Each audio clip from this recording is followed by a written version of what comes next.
अगर जल भी पान कर रहे हो, नाम जप करते हुए करो, तुम्हारी बुद्धि को शुद्ध करेगा। एक एक कवल भोजन पा रहे हो, राधा राधा राधा, वो आध्यात्मिक बल प्रकट करेगा, विचार पवित्र करेगा, आचरण शुद्ध करेगा। नाम लेकर के बैठिए, नाम लेकर के चलिए, नाम लेकर के सोइए। जब लग श्वास है तब तक नाम जप करो। देखो, हरि नाम जैसा, भगवान नाम जैसा कोई मित्र नहीं है, ऐसा बड़े बड़े संतों ने अनुभव किया है। क्यों नाम जप नहीं हो पा रहा? कामी मति विष्ठल सदा चले चाल विपरीत, सील नहीं सहजो कहे नैनन माही अनीति। गंदे नेत्र, जिधर देखे वो पापाचरण की वृत्ति देखता रहता है। वाणी गंदी, दूसरे की निंदा चुगली पाप करना। मति गंदी, काम बहुत ही गंदा मलिन स्वभाव बन गया है। जिधर देखो, मंदिर जाओ, संत के समीप जाओ, बहुत सावधान। बड़ा बढ़िया सौभाग्य मिला है, बिना भगवान की कृपा के संयोग नहीं बनता। जैसे आप बैठे सुन, उस समय आप वो वस्तु ग्रहण करो जो कहीं नहीं मिल सकती, सत्संग। उस समय भी आपकी दृष्टि मलिन जा रही। कामी मति विष्टल सदा, एक तरफ रबड़ी रख दो, एक तरफ विष्ठा पड़ा है, तो सूकर विष्ठा की तरफ दौड़ेगा। हम लोगों की बुद्धि सूकर की तरह हो गई, मलमूत्र के शरीरों के भोगने की तरफ भाग रही। कौन सा इसमें परम सुख है? अरे इसी से हटने के लिए तो भगवान ने अवसर दिया, मानव देह, सत्संग दिया, शास्त्र स्वाध्याय, भगवत भाव में डूबने का अवसर। फिर भी वही गति। सदा रहे चित भंग ही, हृदय स्थिरता नाही। ऐसे लोगों का बड़ा चित्त चंचल होता है, हृदय स्थिर नहीं होता है। क्या करें? अगर ये भी नाम जप करने लगे तो सब शांत हो जाएगा, काम शांत हो जाएगा, मति पवित्र हो जाएगी। अगर हमारे हृदय में काम बसा रहा तो नाम नहीं चल पाएगा, नाम रुक जाएगा। हमें एक एक चीज पावन करनी इसी नाम से। वाणी, नेत्र, श्रवणेन्द्री, संपूर्ण शरीर, अंतःकरण, तब भगवत मिलन होता है। इसी शरीर को भगवान हृदय से लगाते, ध्यान रखना। जब भगवान प्रकट होते हैं तो ऐसा नहीं है कि वो भाव में केवल प्रकट होते हैं। जैसे हम आप देख रहे हैं, हम आप मिल रहे हैं, ऐसे भगवान अपने भक्तों को हृदय से लगाते हैं। सच्ची मानिए, वो यही हैं, हर समय पास हैं। जिस समय हमारी इंद्रियां पवित्र हो गई, शरीर पवित्र हो गया, हृदय पवित्र हो गया, भगवान करुणा करके प्रकाशित हो जाते, माया का पर्दा हटा देते हैं। पूज्य नारायण स्वामी, बड़े सिद्ध महापुरुष हुए, वो कह रहे हैं कि नाम कैसे आपका निरंतर चलेगा।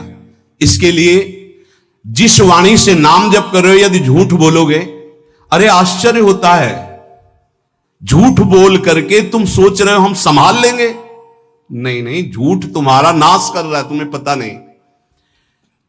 जिस जिह्वा से नाम जप कर रहे हो, अगर नाम का विशेष फल प्राप्त करना है, जल्दी फल प्राप्त करना है, आपको दुखों से बचना है, पाप भस्म करना है, तो झूठ बोलना बंद कर दीजिए।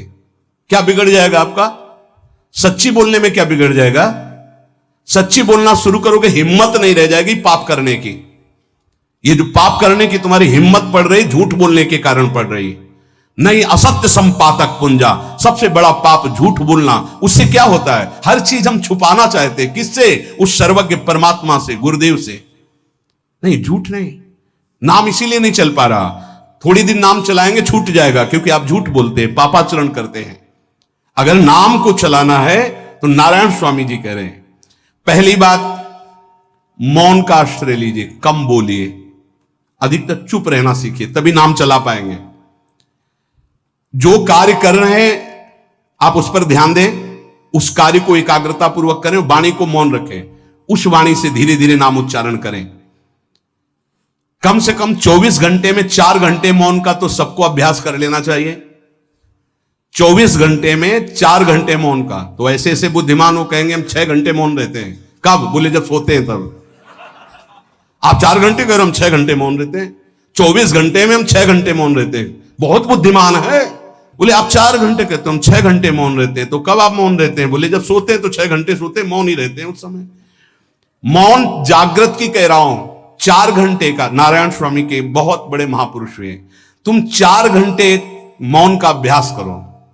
ऐसा निकालो 2 घंटे, 2 घंटे करके 24 घंटे में 4 घंटे मौन। उस समय हम किसी से बात नहीं करेंगे, नाम जप करेंगे। कार्य करो, कार्य करने के लिए मना नहीं कर रहे हैं। कम बोलो। आजकल लोग अपनी जीवनी शक्ति को बोलने के द्वारा बहुत नष्ट कर रहे हैं, व्यर्थ की बातें करते रहते हैं। 4 आदमी चल रहे हो, आप पीछे चलिएगा, सुनते, बेमतलब की बातें। नाम जप नहीं होगा, वो डिलीट नहीं होंगी, वैसे ही बनी रहेंगी, अगले जन्म के लिए तैयार हो रहा है। इसलिए नाम यदि सिद्ध करना है, नाम का फल लेना है, नाम का आनंद लेना है, तो वृथा भाषण बंद करो, बेकार की बात बंद करो। जितना कम बोलने से काम चल जाए उतना। सामने वाले को बोलने दीजिए, आप बीच में नाम चल रहा है जी, नाम चल रहा है। जब कोई आवश्यक बात हुई, पवित्र शब्द बोल दिया, नहीं चुपचाप सुनो ना।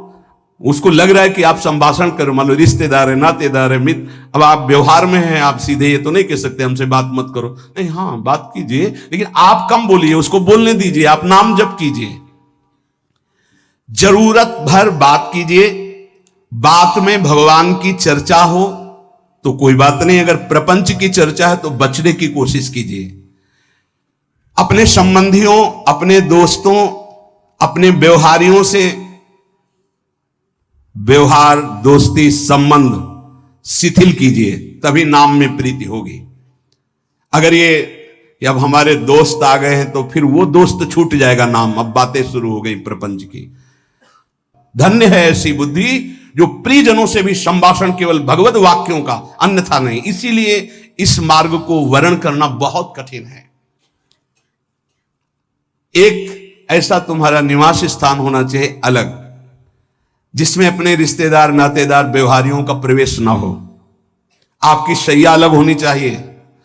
अगर नाम जापक नाम सिद्ध करना चाहता है, नाम का फल लेना चाहता है, नाम निरंतर चलाना चाहता है, तो जिस आसन पर आप बैठते हैं उसी में प्रपंची, विषयी, संसारिक वृत्ति वाले बैठेंगे तो भजन की वृत्ति नहीं बन पाएगी।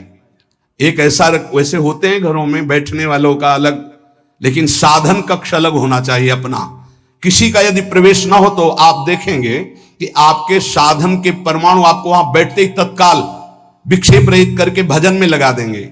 अगर घर में ऐसा कुछ ना हो तो एक आसन अपना अकेला रखिए, जिस पर आप शयन करें वो आसन केवल आपका ही होना चाहिए। अगर वो सार्वजनिक बैठने के लिए ही है, ऐसी व्यवस्था नहीं, तो आसन समेट कर अपना अलग रख दीजिए और दूसरे आसनों पर बैठा लिए। फिर वो आसन हटाकर जब आप शयन करें तो आपका आसन होना चाहिए। इसका बहुत बड़ा प्रभाव पड़ेगा। कोई भी ऐसा दृश्य या पुस्तक ना पढ़ें जो वासनात्मक हो और प्रभु के नाम से आपको विमुख कर दे। अखबार आदि, समाचार आदि, ये हमारे चिंतन को नष्ट करते हैं।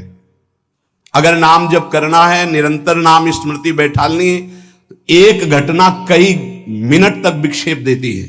ऐसा हुआ, कैसे लोग हैं, अब उसमें तो समाचार ही हो रहे हैं, सैकड़ों बातें हो रही, पेपर है तो सैकड़ों बातें लिखी हैं, क्या क्या, अब वो सब दिमाग में भर गई। इतना व्यसन है किसी किसी को पेपर पढ़ने का, समाचार पत्र पढ़ने का, कि सुबह होते ही वो विरह में रहते हैं कि पेपर आ जाएगा, आया नहीं, और मिला तो ऐसी एकाग्रता से पढ़ते हैं जैसे वेदांत चिंतन करने वाला वेदांत चिंतन। चश्मा लगा, चाय रखी, ठंडी हो रही, उससे मतलब बीच बीच में चाय और चश्मा से और पूरे दिमाग में वही। अब क्या करेगा, जो पढ़ा है उसका चिंतन बनेगा, वही बोला जाएगा। अब जहां 4 मिले तो तुम्हें पता है, उत्तर प्रदेश में ये हुआ, मध्य प्रदेश में ये हुआ, चर्चा दिमाग। नाम जापक पूज्य श्री नारायण स्वामी कह रहे हैं, अखबार पढ़ना, दुनिया भर की प्रपंच की जिसमें बातें हैं, ऐसे समाचार, ऐसे टेलीविजन देखना, ये तुम्हारे हृदय में नाम नहीं चलने देंगे, तुम्हारी स्फुरणा को गंदी कर देंगे, बेकार का वक्त खराब होगा। इसलिए अगर आपको पढ़ना ही है तो धार्मिक ग्रंथों को पढ़िए,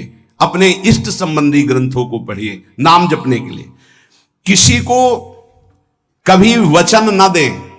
5वां, बहुत बहुत पॉइंट की बात करें, यदि आपने किसी को वचन दे दिया और पूरा नहीं किया तो भजन का फल वहां जाएगा, ध्यान रखना। यही हमसे सब त्रुटियां होती रहती है अपने लोगों से।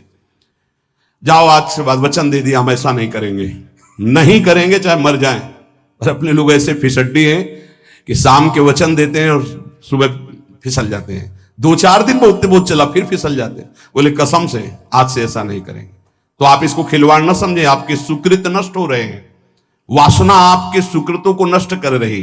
दूसरा, जैसे आपने किसी से कहा कि मैं शाम के 5 बजे आ जाऊंगा, तो 5 बजने में 5 मिनट कम होने पर आपको पहुंच जाना चाहिए, 5 मिनट ओवर होने पर नहीं, उसके पहले ही आपको ऊपर। यह संतों के जीवन में देखा गया है।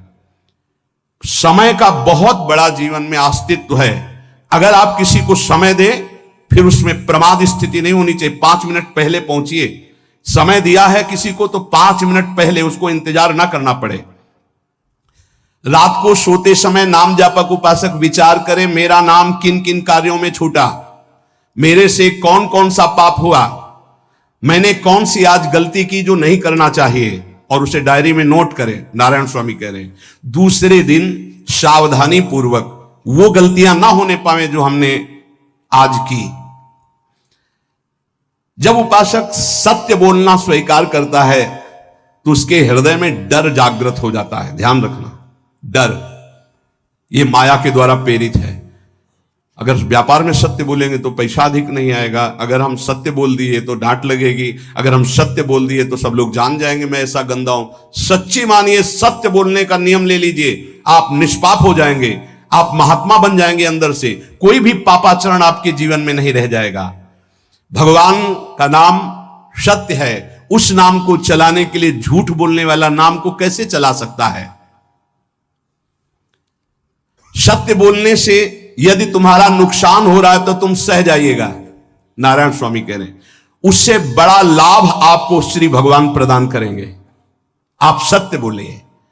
आजकल भगवान पर विश्वास नहीं, इसलिए झूठ पर विश्वास है। कलयुग की ऐसी प्रेरणा है कि सब झूठ बोलने लगे हैं। कोई डरता ही नहीं झूठ बोलने में, पूरा का पूरा। जैसे नहीं कहते कुछ तो सत्य होगा, ऐसे ऐसे महानुभाव हैं कि 100% झूठ बोल जाते हैं। 100%। धन्य है मोबाइल जो झूठ बुलाने में बहुत प्रवीण है, बहुत प्रवीण है। अरे भाई हम नहीं मिल सकते, आज हमारा मन नहीं है, खत्म खेल हो गया, सत्य बात है, नहीं मिल सकते आपसे, मत उठाओ फोन। अगर तुम्हें झूठे ही बोलना है तो फोन क्यों उठाओ? नहीं बोलेंगे, नहीं उठाएंगे तो समझ जाएगा कि उनकी रुचि नहीं। ये झूठ क्यों बोलना, सत्य बोलो। झूठ से यदि आप बच गए तो आपके जिह्वा पे नाम निरंतर चलने लगेगा। ये झूठ ही नाम नहीं चलने दे रहा। असत्य आचरण, छुपाने की वृत्ति, असत्य भाषण, ये नाम में प्रीति नहीं। किसी को भी फुसलाने के लिए झूठ मत बोलिए। सत्य बोलने का अभ्यास कर लिए तो पापी जीव भी महात्मा बन जाए। सत्य आवश्यक है। एक बड़े कागज पर ऐसी जगह लिख के रख लो जहां तुम उठते बैठते देखते हो कि मुझे सत्य बोलने का नियम लेना है, झूठ नहीं बोलना है। सत्य साधन कर लो, फिर देखो नाम कैसे चलता है। तपस्या, बड़े बड़े पुण्य, बड़े बड़े तीर्थ स्नान उतना पवित्र नहीं करेंगे जितना सत्य बोलने से होगा। पर बहुत कठिन है इस समय सत्य बोलना। मतलब बात बात पे असत्य का ही वर्ताव हो रहा है, असत्य का अच्छा, ये कोई संसारी आदमी में नहीं, कुछ ऐसे होंगे जो सत्य की वार्ता करते नहीं। प्रायः क्या जाता है, झूठ बोलने में बोल दिया और सामने वाला राजी हो गया, हम निकल गए।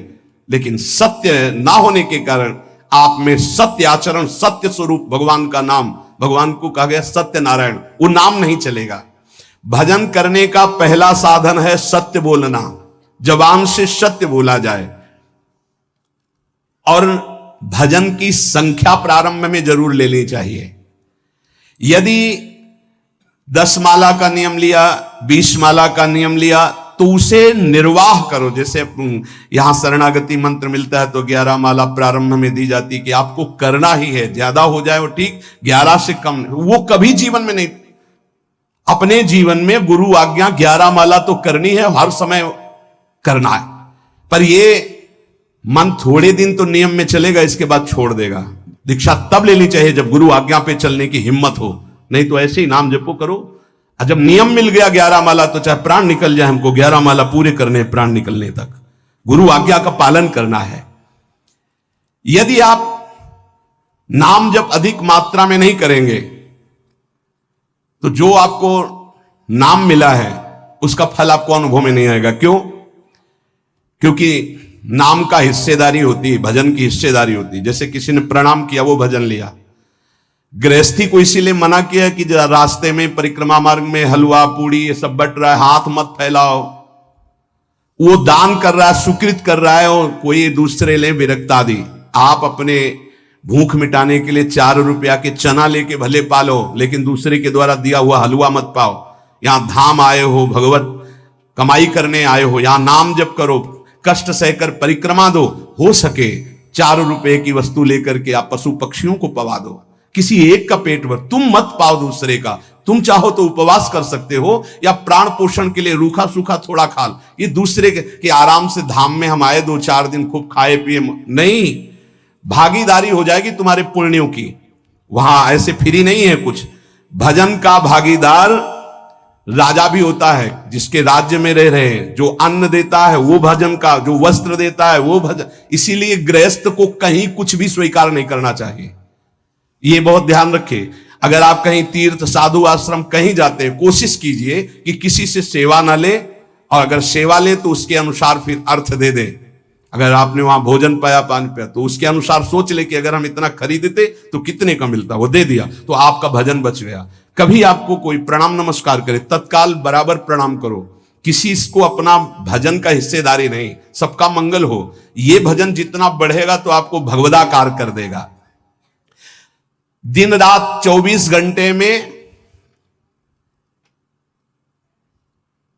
21,600 श्वास चलती है।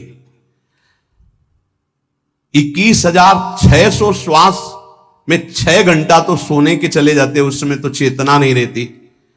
अब हमको अगर 21,600 नाम हमको जपने को मिल जाए तो हमारी हर श्वास सार्थक हो जाए।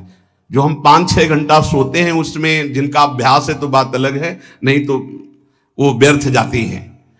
तो हमें एक श्वास में कई नाम जपने का अभ्यास करना चाहिए, जिससे 200 माला फेरने पर ये 21,600 श्वासों की गणना पूरी होती है। अगर हम 200 माला का नियम ले तो इतना हो सकता है। तो हमें लगता है अगर हर समय माला नहीं ले सकते तो श्वास वाली माला बहुत अच्छी रहती है। श्वास में 4 बार खींचो, 4 बार नाम लेते हुए छोड़ो। दूसरा साधन, एक छोटी माला ले ले, जो आजकल तो काउंटर चला है। काउंटर में ज्यादा सुविधा संसार के क्रियाओं में रहने वालों को होती कि अपनी जेब में डाल लिया। तीसरा साधन वो बहुत कठिन है, मन की वृत्ति से नाम जप करना। माला, श्वास और मन की वृत्ति, उसमें श्वास की भी गणना का ध्यान नहीं रहता, उसमें केवल चिंतन होता है, चल रहा है। पर ये आखिरी स्थिति होती है, इसी के बाद वो परिपक्व अवस्था होता है। जिह्वा से धीरे धीरे नाम उच्चारण करते हुए, ये पहला अभ्यास है। प्रारंभिक को एकदम मानसिक में नहीं पहुंचने की चेष्टा करनी चाहिए, 2-4 नाम के बाद मन प्रपंच में फंसा देगा। दूसरा अभ्यास कंठ से में, जैसे हम जिह्वा से राधा वल्लभ श्री राधा वल्लभ श्री राधा वल्लभ श्री, इसे वाचिक जप कहते हैं। मंत्र नहीं होगा, ऐसे नाम होगा, फिर उपांश ऐसे, फिर कंठ से चलता है, फिर हृदय से चलने लगता है, फिर नाभि से चलता है। जिसका नाभि से चलने लगता है उसका परावाणी के द्वारा भजन, वो सिद्ध पुरुष कहा जाता है। 4 वाणी, परा, पश्यंती, मध्यमा, वैखरी। वैखरी जो बोल रहे हैं, जो कंठ से, फिर हृदय से, पश्यंती, परा नाभि से, मूलाधार केंद्र से लेकर के संपूर्ण ब्रह्मांड में इसमें नाम गूंज रहा है, वो सिद्ध पुरुष का होता है। पहला अभ्यास जिह्वा हिला करके शुरू करे, राधा राधा राधा राधा। फिर कंठ से, कभी हमारे सदगुरुदेव भगवान को देखना, अगर कोई आ गया और बातचीत का हुआ तो यहां से तत्काल चलता दिखाई देता है ना, कंठ ऐसे ऐसे हिलने लगता है कंठ। अगर शांत बैठे तो फिर नहीं दिखाई देता। अगर कोई है आसपास तो इतनी तीव्रता लगन होती कि कहीं छूट ना जाए नाम। कंठ से विशिष्ट अभ्यासी का, फिर हृदय से परिपक्व अभ्यासी का, और नाभि से सिद्ध महापुरुष का, परावाणी से चलता है। अगर 1 वर्ष तक जिह्वा से अभ्यास किया जाए, ये मैंने किया है, नारायण स्वामी कहते हैं, तो दूसरे वर्ष में कंठ से प्रारंभ हो जाता है। 2 वर्ष कंठ से चले तो अगला हृदय से प्रारंभ हो जाता है, और हृदय से 3 वर्ष चले तो फिर नाभि से 7 वर्ष में नाम सिद्ध हो जाएगा। अगर नियम पूर्वक झूठ ना बोले, सत्य आचरण करे, ऐसे नाम जप करे। हम ये कहते हैं कि चलो थोड़ा धीमे ही सही, पर 12 वर्ष में तो आपको सिद्ध हो जाना चाहिए। 12 वर्ष, यहां बोले 30 वर्ष के 50 वर्ष हो गए साधन करते हो, ज्यों कहते हो कोई परिवर्तन नहीं। इसका मतलब अंदर से नाम नहीं चलाया जा रहा, नाम में रुचि नहीं। 12 वर्ष में तो भगवत साक्षात्कार करके जागृत स्वप्न सुषुप्ति अवस्था पर विजय प्राप्त कर लेता है साधक। ऐसा ही स्वामी जी ने किया। नारायण नारायण नारायण नारायण नारायण, ऐसी सिद्धावस्था हो गई थी। एक टाट की लंगोटी, एक रस्सी कमर में, बस। बड़े ही उच्च कोट, और बहुत बड़े अरब खरबपति घर के बालक थे। सारी सिद्धियां उसके पैरों में लौटने लगती हैं, जिसका नाभि से भजन प्रारंभ हो जाता है, परावाणी से। अजपा जाप उसे ही कहते हैं जो नाभि से होता है। अजपा जाप करने वाले उपासक में जो अजपा जाप करने की चाह रखते हैं, पहला भोजन पर ध्यान दे। सात्विक भोजन, पवित्र भोजन। भाई नाम का स्वाद नहीं मिला तो कुछ लोग जो है बहुत प्रसन्न होते हैं जब सांसारिक पदार्थ आता है। बड़ी कृपा श्री ठाकुर जी की रही है कि इस विषय पर जो है बहुत परिपक्व किया है। रोटी नहीं मिली, ये रबड़ी रसगुल्ला की तो बात जाने दो। गंगा का किनारा, गांव में जाना नहीं, जो आकाश वृत्ति से वो आ जाए वही। आप लोगों को तो रोटी तो मिल रही है। पहला नाम सिद्ध करने के लिए भोजन सात्विक और थोड़ा, अगर एक समय पाके निर्वाह कर लो तो अच्छा, नहीं तो 2 समय। 3 समय पाने का तो अधिकार ही नहीं साधक को। भगवान की बड़ी कृपा है, जब भूख थी तब था नहीं, और जब है तो भोजन नहीं पा सकते। वो बड़ा लीला बिहारी है। जब भूख थी तब भोजन नहीं, और जब भोजन है तो नियम कानून इसके लग गए हैं, ये इतना इतना। दूसरा, पहला भोजन पर पवित्र। देखो नाम जप के लिए बहुत आवश्यक है, यही जीवन है कि अगर आप नाम जप करने लगे तो हमारा बोलना, हमारा जीना सार्थक हो जाएगा। अगर नाम जप आपको करना है तो पवित्र भोजन होना चाहिए। 2 टाइम भोजन पाना है तो थोड़ा थोड़ा पाओ, पेट ना भरने पाए, ऐसा ना लगने की वजन बढ़ गया है। वजन बढ़ गया है तो भजन घट गया है, वजन घट गया तो भजन बढ़ गया है। देखो तुम्हारे संसारिक संबंधी माता पिता चाहेंगे कि तुम्हारा चिकना शरीर होना चाहिए, हष्ट पुष्ट होना चाहिए, लेकिन हम चाहेंगे कि तुम्हारा भजन पुष्ट होना चाहिए, भगवदाकार वृत्ति होना चाहिए। शरीर तो आज है, कल नहीं रहेगा, चाहे जितना चिकना कर लो। संसारिक माता पिता के प्यार में और गुरु के प्यार में यही अंतर है। वो आपके स्वरूप को पुष्ट करेगा तो शरीर तो अपने आप, मन प्रसन्न है तो वो स्वस्थ है, अस्वस्थ होने पर भी स्वस्थ है। अगर शरीर स्वस्थ है और काम वासना है, नाना प्रकार की चिंताएं, ये थोड़ी माता पिता दूर कर पाएंगे। वो तो तपस्या और साधना से ही दूर होती है, ध्यान रख लीजिए। अधिक भोजन पाना, शरीर को बहुत पुष्ट बलवान कर लेना, तो हर इंद्रियों को भोग देना पड़ेगा आपको। वो कोई तपस्वी होता है, जो तपस्वी होता है वो संयमी होता है, जो संयमी होता है उसके चर्बी नहीं होती, ध्यान रखना। युक्ताहार विहार से, प्राण पोषण के लिए केवल शरीर में अन्न जाए तब नाम में प्रीति होगी। खाते खाते अनेकों जन्म व्यतीत हो गए, वर्षों व्यतीत हो गए, अरे अब तो भजन कर लो, कहां तक खाओगे? ये नरक कुंड है, डाला विष्ठा बन गया। नींद, एक नियम बना लो कि इतना ही सोना है।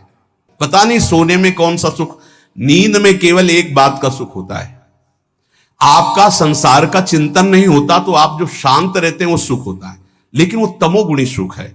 अगर आप जागृत में संसार का चिंतन न होने दें और भगवत चिंतन कर रहे हैं तो आप महापुरुष हो जाएंगे। सो सो के जीवन क्यों बर्बाद करते हैं? एक टाइम रखिए सोने का, बस। ये कोई तुम्हारा सुख नहीं है, ये तमोगुणी सुख है। निद्रा आलस्य प्रमादोत्तम तत्तामस मुदाहृतम। और एक बात समझ लो, यद तज्ञे विस्मि परिणामे अमृतोपमम।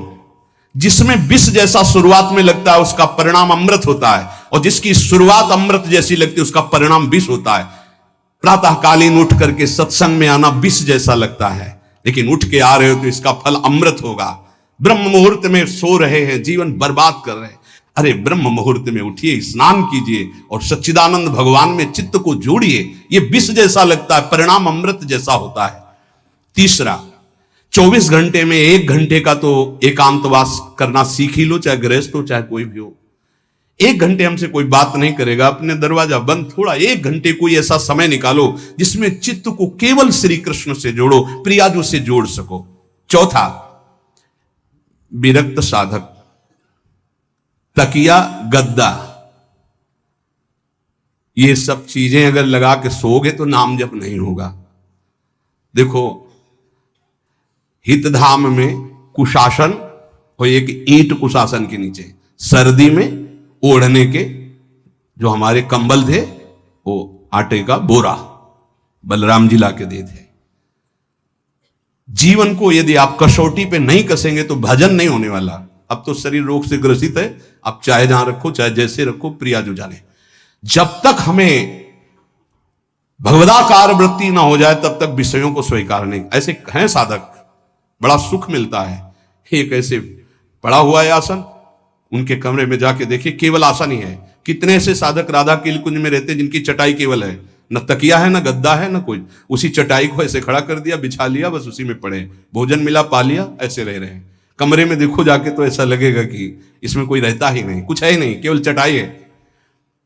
तकिया गद्दा विशेष विलासिता की वस्तुएं तो नाम जप नहीं होने वाला, ध्यान रखना।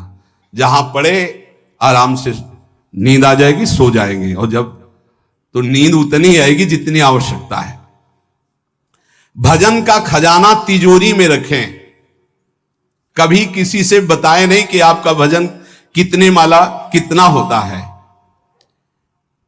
पूज्य नारायण स्वामी जी कह रहे हैं, भजन को खजाने में रखने का मतलब है लूटने वाले डाकू माया भेजती है, काम क्रोध लोभ मोह मद मत्सर आदि, और प्रिय गृहस्थ भगत आदि। कैसे प्रिय गृहस्थ? स्वामी जी अब ये सब आप ही कहा है, बहुत बीमार है, आप देखना। ठीक है, दूसरे की दुख निवृत्ति करना संत का स्वभाव होता है, पर हम जिस मार्ग के पथिक है, हमारा कर्तव्य है। हमारे पास हमारे प्रभु के सिवा कोई नहीं, हमारा जो कुछ है वो प्रभु है।